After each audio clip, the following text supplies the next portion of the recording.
हिमाचल प्रदेश के मुख्यमंत्री जयराम ठाकुर ने हाल ही में मंडी जिला में जहरीली शराब पीने की वजह से हुई 5 लोगों की मौत पर जांच होने की बात कही है। मुख्यमंत्री ने कहा कि मामला गंभीर है। उन्होंने कहा कि जांच के बाद ही दोषियों पर सरकार कार्यवाही करेगी। इस बाबत सरकार ने एसआईटी का गठन कर दिया है, जो मामले की निष्पक्ष जांच करेगी। वहीं कांग्रेस के वरिष्ठ नेता और नेता प्रतिपक्ष मुकेश अग्निहोत्री द्वारा मुख्यमंत्री पर टिप्पणी करने पर सीएम जयराम ठाकुर ने इस बाबत पलटवार किया है।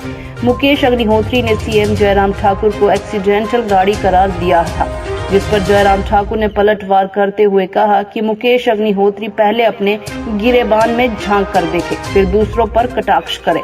हिमाचल दिवस और गणतंत्र दिवस की बधाई दी है। सीएम जयराम ठाकुर ने कहा कि दोनों समारोह के दौरान कोरोना वायरस का विशेष ध्यान रखा जाएगा।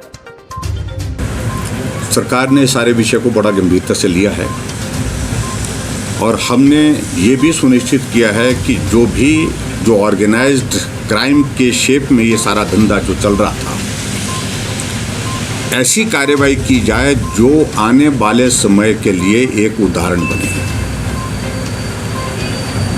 और मैं समझता हूँ कि राजनीतिक दृष्टि से जो कुछ लोग अनावश्यक रूप से बोल रहे हैं, उनको सब्र करना चाहिए। 7 लोगों की मृत्यु हुई है। जब हम कार्रवाई करने के लिए आगे बढ़े और जब कुछ लोगों को उसमें पकड़ा गया, पकड़ने के बाद उन लोगों के रिश्ते, उनके संबंध बड़े बड़े नेताओं के साथ, किसकी रिकमेंडेशन वो पदाधिकारी बने, किस पार्टी के बने, इस बात को लेकर के छुपाने की बात नहीं है। और मैं इतना ही कहना चाह रहा हूँ, जो हमारे कांग्रेस के नेता जो बहुत ऊंची बात कह रहे थे, कृपया झांक करके देखें। आज सत्ता में नहीं है, उसके बावजूद भी उनकी हिम्मत और हौसले, उनके लोगों के, उनके पदाधिकारियों के, किस प्रकार से एक ऑर्गेनाइज्ड क्राइम करने के लिए जिसमें 7 लोगों की जान गई है, उसमें उनकी संलिप्तता पाई जा रही है। इसलिए बोलने से पहले 10 बार सोच लेना चाहिए। जहां विपक्ष के नेता इस बात का जिक्र कर रहे हैं कि शुरुआत जयराम ने की है और हम खत्म करेंगे, क्या खत्म करेंगे? क्राइम को खत्म करने का हमारा एक लक्ष्य है, हम उसको खत्म करने जा रहे हैं। जयराम का लक्ष्य किसी व्यक्ति विशेष के लिए नहीं है। 7 लोगों की जान गई है और उस पर प्रश्न खड़ा कर रहे हैं कि उन लोगों को आपने कंपनसेशन दिया। मेरा मानना है कि वो 7 लोग जो है उस साजिश में शामिल नहीं थे, लेकिन साजिश के शिकार हो गए, जिनको जीवन खोना पड़ा। उनके परिवार हैं, उनके रिश्तेदार हैं, उनके बच्चे हैं, स्कूल में पढ़ते हैं, छोटे छोटे बच्चे हैं। उनके मदद करने की दृष्टि से हमने इस सारी बात को सोचा है। लेकिन उन लोगों को, कांग्रेस के नेताओं को इस बात को सोचना चाहिए, विचार करना चाहिए कि ऐसी चीज़ों में अगर उनके प्रमुख नेता जो उनके साथ फ़ोटो खींचने की बात समझ में आती है, चलो फ़ोटो किसी के साथ भी खींच लेता है, कोई बार चलते चलते खींच लेता है, कई बार आकर के आग्रह कर लेता है, फ़ोटो खींच रहा है। लेकिन पदाधिकारी तो किसी को ज़बरदस्ती नहीं बना सकते हैं। पदाधिकारी तो उनको बनाया गया ना, और किन लोगों की रिकमेंडेशन पर बनाया गया, तो वो परेशान क्यों है? इसलिए परेशान नहीं होना चाहिए। इसकी जांच निष्पक्ष हो रही है, जांच होने दीजिए। और उसमें बहुत सारी चीज़ें पिछले भी निकल रही हैं। जो महानुभाव बहुत ऊंचे बोलने की जिनको आदत पड़ गई है, उनको इस बात को समझना चाहिए, ऊंचे बोलने से नहीं काम होने वाला है।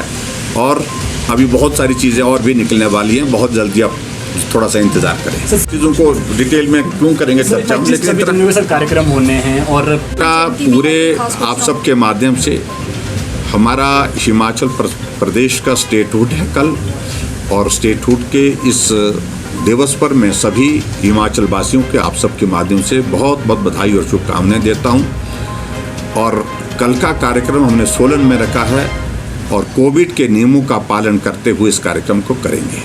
26 तारीख का कार्यक्रम भी कोविड के नियमों के पालन के साथ ही होगा। और 26 तारीख की भी मैं रिपब्लिक डे पर भी मैं सभी प्रदेशवासियों को बहुत बहुत बधाई, शुभकामनाएं। Thank you please, thank you. Submission की है, रिक्वेस्ट की है, उन सारी चीज़ों को लेकर के हम विचार कर रहे हैं। हमने कहा कि हम पॉजिटिव एटीट्यूड के साथ हम काम करने वाले लोग हैं। पुलिस हमारी एक बहुत महत्वपूर्ण एक डिसिप्लिन फोर्स है। और डिसिप्लिन में रह करके, अनुशासन में रह करके उनको अपनी बात कहने का अधिकार है। लेकिन उसके बावजूद ये भी हमारा किया हुआ नहीं है। 2015 में कांग्रेस की गवर्नमेंट थी, अगर उनके सारे रूल्स में जो चेंजेस की गई वो 2015 में की गई, और इसलिए जिन लोगों के कारण, जिस पार्टी के कारण, जिस सरकार के कारण उनको ये खमियाजा भुगतना पड़ रहा है, उनके बारे में सोचना चाहिए, हमारे बारे में नहीं। हम उनके बारे में सकारात्मक दृष्टिकोण के साथ आगे बढ़ करके मदद करने का मन रखते हैं। भले मामले में सिर्फ इतना ही कहना, मैंने कह दी अपनी बात। जांच हो रही है इसमें अभी ज़्यादा। मौत के बाद प्रशासन क्यों जागा, इससे पहले पुलिस प्रशासन का? देखिए, दुर्भाग्यपूर्ण है, मैं मानता हूँ उसमें त्रुटि रही है, कमी रही होगी, लेकिन उसके बावजूद भी पुलिस ने बहुत अच्छा काम किया। उसमें रातों रात उन सारे लोगों को उठा करके कहाँ से लेकर के आ गए, इस बात को भी समझना पड़ेगा।